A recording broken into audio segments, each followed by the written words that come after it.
Salut les Blaugrana, j'espère que vous allez bien. Nouvelle vidéo actualité. Ronaldinho refuse de prolonger du côté du FC Barcelone. Eh bien non, c'est une blague, il n'y a pas de Ronaldinho, mais c'est Sergi Roberto qui refuse de prolonger. Manquerait plus que ça. Qui lui a demandé lui? Pourquoi on lui demande son avis? Vous allez comprendre au cours de cette vidéo actualité. On va parler notamment du cas Victor Roque qui apparemment débarquerait dès cet été. On va rentrer dans les détails durant la vidéo ou encore Busquets. Beaucoup de choses à dire, pas mal de choses à dire, même notamment sur la Super League. Le président de l'Atlético Madrid a parlé à ce sujet. Si le contenu te plaît, n'hésite pas à me soutenir avec un petit like, un petit abonnement et on est parti sans plus tarder. On va commencer justement avec la diva. Sergi Roberto a refusé la première offre de prolongation du Barça. Mais qui lui a demandé son avis? Lui, il se permet de refuser les offres. Pardonnez-moi, mais pour moi, Sergi Roberto, il doit accepter n'importe quoi. On lui propose n'importe quoi. Tiens, signe, on te donne 2 sandwichs par jour. Normalement, il signe.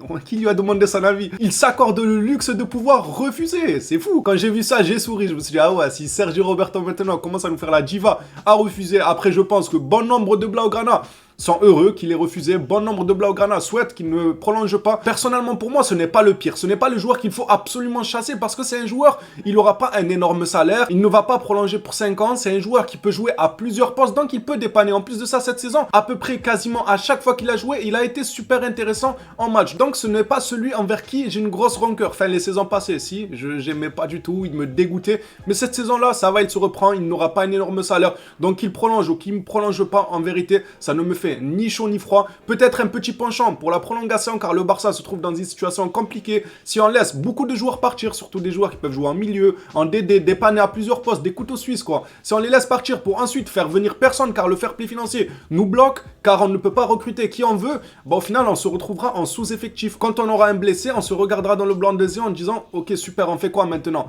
Ah, si on aurait gardé Sergio Roberto, il aurait pu nous dépanner ce match-là pour faire reposer un tel ou un tel pour que le match suivant il soit présent. Vous comprenez? C'est pour ça que moi je ne suis pas forcément hostile à lui, à condition qu'il garde un tout petit peu du niveau de ce début de saison tout de même les gars. S'il joue comme les saisons passées, je serai hostile, il va me dégoûter, on va lui tomber dessus dans les débriefs comme d'habitude. Mais là cette saison, je ne l'ai pas trouvé horrible, catastrophique, injouable. On passe à Hector Bellerin. Le Sporting a publié les détails de l'opération Bellerin. Comme vous le savez, il s'est engagé du côté du Sporting. Le club a sorti les détails, c'est 1 million plus 1 million bonus, ça on le savait, plus 25% à la revente. Au sujet de Busquets, l'Inter Miami prévoit déjà la signature de Sergio Busquets. Beckham est convaincu que Busquets fera partie de son équipe la saison prochaine. Donc selon l'Inter Miami, Busquets apparemment dans leur tête, c'est comme s'il était chez eux. En fait là pour Beckham, il est dans son équipe Sergio Busquets, mais les sources diffèrent un peu. Il y en a d'autres qui pensent pas forcément la même chose avec notamment ce genre de sources.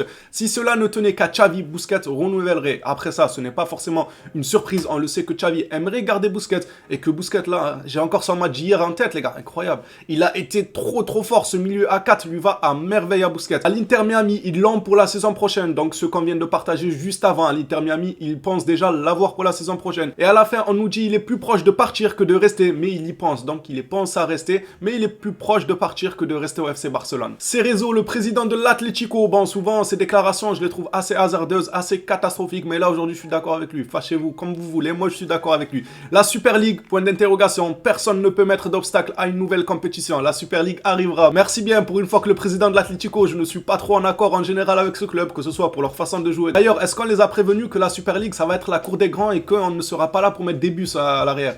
Ils sont au courant de ça? Ils sont au courant que ça va jouer au football et pas aligner un bus derrière? Non, peut-être parce que le président de l'Atlético, il ne sait pas forcément. Il croit qu'il va venir aligner le bus. Bien évidemment, je les taquine les gars. C'est une manière de jouer comme une autre. Il y en a qui peuvent aimer, il y en a qui ne peuvent pas aimer. Si leur point fort, c'est la défense, comprenez qu'ils ont besoin de défendre, de mettre un bus derrière et d'attaquer. Il faut comprendre ça. Ça reste que de l'humour. En réalité, ce n'est pas forcément beau à voir. C'est pas le football que j'aime voir. Mais voilà, chacun joue avec ses qualités, j'ai envie de vous dire. Concernant Victor Roque, le plan de Barcelone est de faire venir Victor Roque, donc la jeune pépite. On en a beaucoup parlé. Je ne vais pas m'étaler encore sur le joueur. Si vous avez raté les précédentes vidéos, n'hésitez pas à faire un petit saut en arrière pour aller les regarder. Mais en tout cas, en ce qui concerne Victor Roque, l'idée est de le faire venir l'été prochain et qu'il soit avec la première équipe à apprendre de Lewandowski. Super intéressant ça, son professeur sera Lewandowski et on connaît la carrière de Lewandowski et le joueur qu'il est et qu'il a été notamment dans le passé. Donc avoir lui comme professeur, je pense qu'il va se régaler. Puis d'être son héritier à moyen terme. Voilà le plan du FC Barcelone selon Joachim. Et pour terminer cette vidéo actualité, alors je tourne cette vidéo très tôt dans l'après-midi, enfin très tôt, il est tout de même 16h, 17h.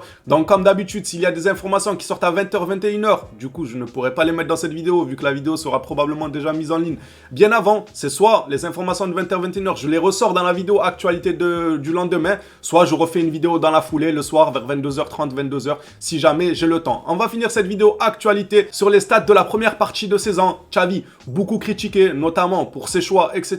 Mais quand la vérité est sous nos yeux, il faut quand même admettre que mine de rien, ce n'est pas le plus horrible, ce n'est pas le plus catastrophique. Oui, on a critiqué ses choix. Sur certains matchs, on n'a pas compris ses changements. Sur d'autres matchs, on n'a pas compris les compositions. Bien évidemment qu'on a critiqué. Quand c'est du côté positif, il faut bien évidemment aussi le dire. Quelques statistiques sur la première partie de saison du Barça en Liga. Qu'avez-vous pensé et retenu de cette première partie de saison en Liga? C'est super intéressant ce qui pose comme question nos collègues de cette page du FC Barcelone. La première partie de saison du Barça en Liga en quelques stats. Donc nous avons 16 victoires pour 2 matchs nuls, une défaite. Franchement, c'est top. C'est top. La seule défaite, c'est contre le Real Madrid qu'on a tapé par la suite en coupe. On leur a arraché le trophée en finale. Donc on a eu une mini revanche et on les attend. En plus de ça, on aura un bon mois avec 3 classicos. Donc on va les attendre de pied ferme. J'espère que le groupe sera capable de les taper. En tout cas, ce qu'ils m'ont montré hier face au Betis. Moi, ça me met en confiance. J'avais un peu peur sans Dembélé, ce que ça allait donner hier. Ils m'ont un peu réconforté, on va dire. Donc on va voir si ça continue sur ce chemin-là. Mais 16 victoires, 2 nuls et une défaite, c'est super costaud. On a encaissé que 7 buts, la meilleure défense. Tout championnat confondu, me semble, si je dis pas de conneries. Tout championnat confondu, on a la meilleure défense. Mais quand je vois ça, moi je suis content. Bien évidemment, on est premier, 19 journées, 50 points. On est devant nos rivaux, le Real Madrid. Tout ce que vous voulez, oui, je suis content. Mais ça m'attriste un peu tout de même du côté où je repense à l'Inter, les gars, tout simplement. Ouais, ça m'attriste parce que je me dis, en voyant cette défense-là qu'on a, on a encaissé que 7 buts. 7 buts, on a encaissé la meilleure défense. On a vraiment trouvé un équilibre défensif, ce qui manquait ces dernières années au FC Barcelone, depuis très très longtemps même au Barça. Parce que le Barça, on l'oublie souvent. Souvent, on a cru que le Barça avait une défense solide, mais non. C'était parce qu'ils avaient une attaque solide, que du coup, ils matraquaient l'équipe adverse, donc on ne voyait pas les failles de la défense. Mais là, l'attaque n'est pas non plus flamboyante. Beaucoup de matchs, l'attaque ont failli à leur mission. Ils n'ont pas été top et la défense a été top. La défense a subi, Ter Stegen a été top et les 4 derrière ont été top. Là, ça fait toute la différence. Là où les dernières années, même quand on avait des très bons attaquants qui marquaient, Messi, tout ça, la défense était quand même très très fébrile. Des fois, ça se ressentait pas parce que devant, ça faisait énormément de boulot, de pression pour ne pas laisser l'équipe adverse se créer des occasions, etc. Là, c'est l'inverse qui se passe. L'attaque, elle n'est pas flamboyante à chaque match, même si pour l'instant, on a quand même nos 16 victoires, 2 nuls et une défaite, ce qui fait un très très bon ratio. Mais la défense est quand même souvent mise à rude épreuve et elle tient le coup. Elle tient le coup, ils sont très très solides. Et face à l'Inter, je me dis, si seulement ils étaient là, on serait en 8e. En plus, ils affrontent qui, les gars? Comment ils s'appellent l'Inter, ils affrontent Porto, il me semble, non, en 8e. On aurait pu se qualifier, on aurait pu affronter Porto. L'histoire aurait pu être belle pour la première de Lewandowski, Ligue des Champions, 8e, tu te qualifies face à Porto. Après, c'est du football, on ne sait pas. Ça se trouve, Porto, ils vont taper l'Inter. Ça se trouve, Porto aurait tapé le Barça. On n'est pas médium, voir dans l'avenir tout ça. C'est pas notre délire. Mais pour moi, ce qui est déjà certain, du moins, où il y avait plus de chances qu'on se qualifie, si notre défense était là face à l'Inter.